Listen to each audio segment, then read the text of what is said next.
عاشورہ کا روزہ حضور کبھی نہیں چھوڑتے تھے. اس کی بڑی فضیلت ہے. یہ عاشورہ کیا ہے؟ 10ویں محرم کے دن کو عاشورہ کہا جاتا ہے. بڑا تاریخی دن ہے، اور بلکہ اللہ کے نبی صلی اللہ علیہ وسلم نے یہ بھی فرمایا قیامت بھی اسی دن کو آنے والی ہے. 10 محرم الحرام ہوگی اور جمعہ کا دن ہی ہوگا، جس دن سور پھونکا جائے گا اور پوری دنیا فنا کر دی جائے گی اور قیامت کا منظر قائم ہو جائے گا. عاشورہ کا دن آتا ہے تو اے مومنوں، سب کے سب اللہ کی بارگاہ میں دوڑ آ جاؤ، عبادت کے لیے لگ جاؤ. اور اس دن یہ یاد کرنا چاہیے کہ یہی وہ دن ہوگا جب ہمیں بارگاہ رب العزت میں کھڑا کیا جائے گا.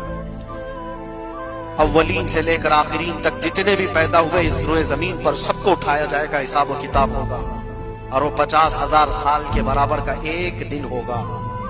اس دن کو یاد کر کے عاشورہ کا اہتمام کرنا ضروری ہے. عاشورہ میں تو ایسی یادگاریں بہت ہیں.